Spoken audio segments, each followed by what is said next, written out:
welcome to segment 6. And we didn't get to talk about sort of our favorite subject this evening, and that is art contests. We're very much into arts, aren't we? Connoisseurs. Connoisseurs of the arts. We very much like the one in Texas. That was nice. It was a good time. That was a good one. And now there's one in Phoenix. Did you read the guy who organized it was a Marine, as I recall. He's ex-military. You're never an ex-Marine. Yeah. You're ex-Army, you're ex-Navy, you're ex-everything. You're never an ex-Marine. Mm-hmm. Yeah. You're just inactive, and I'm not even sure that's a good term. Yeah. But he invited everybody to join him for a party outside the mosque. Now, this was the mosque where those two guys came from West, yeah. that tried to hit Texas. So he invited them all to come to a gathering outside the mosque and said, bring your guns. The interesting thing, and I never can pronounce the word, what is it? The people in the mosque said, yeah, bring it on. Don't bring your children, just bring it on. We'll be drinking the blood of the, what do they call? Oh, Infidels or... Well, I forget what the word is. Kafir. I think. Kafir or something like that. Kafir. So for all that bravado, they backed down. They didn't go out and confront the Arizonans with guns. So, yeah, we need to have one probably here in Chicago. Yeah. Be a good time. It's interesting that the press takes their side. I read more stuff in the press about how, yes, people have a right to free speech, but that's crossing the line. I don't see that's crossing the line. It's a cartoon. Well, I think maybe what people are thinking, most public gatherings nowadays, like if you want to hold a protest of some kind, if you want to do it in a public place, you usually have to get a permit in advance to do that, to have a public gathering. And so, I don't know if they did that, but to have it outside the mosque, I think they're saying that's inflammatory. Okay. Like, Pam Geller's event in Texas was held at like a convention center, just an empty meeting room that is non-denominational and that sort of thing. And not place of worship. Right. So, I think to bring it, he basically brought it to them, Yes. And? I'm not saying I'm against that, because I'm a supporter of movements like 40 Days for Life, where they go stand outside the abortion clinics and they pray and they hold signs outside the abortion clinics. I'm all for it. I'm just saying that's probably why they're saying it's inflammatory.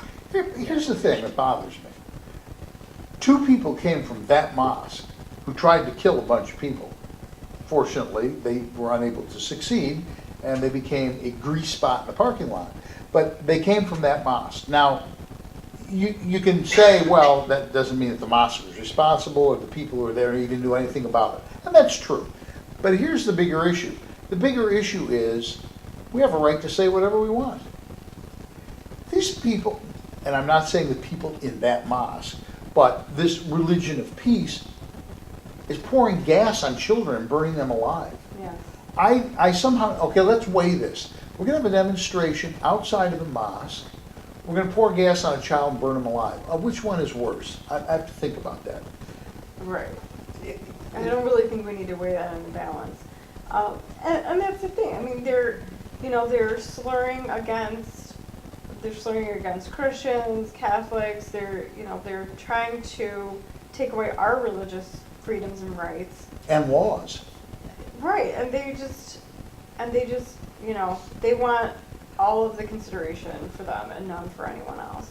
And it's antithetical to America. That's the whole basis of America, is you can only have these freedoms in so much as others have the same freedoms. It's like we always say, I don't necessarily agree with your saying, but I absolutely defend your right to say it. Right. And they don't come from that paradigm. That's really the problem, as far as I can tell. And I don't even have a problem so much with that. You've got your own beliefs, okay, that's fine. Where I have a little problem is like, beheading people and burning people alive and that sort of thing. And the press, are in the bag for, I mean, if you look at the way they write about this stuff, it's like, well, you shouldn't do that. You shouldn't say that about them. Well, it's okay for them to say that about every other religion and about the form of government we have. But if we say anything about them, well, that's intolerance. Why is it not intolerance the other way? Yeah, it's in the mind of the public now, and in terms of media as well. Intolerance is just a one-way street. That's right. It's always against blacks, minorities, Muslims, transgender, the LBGT, never vice versa. It's never It's against never. us. Yeah, right. And it's just the way things are heading. I mean, Yeah. You look at all of this squawking coming out of Detroit. It's been run by Democrats for how long? I don't even know. Does anybody know? At least Probably 50 forever. years. Yeah, a long time. Majority of the people there are black. Virtually every elected official, almost every elected official, is black. It's run by liberal blacks. It has been forever. It looks like a war zone.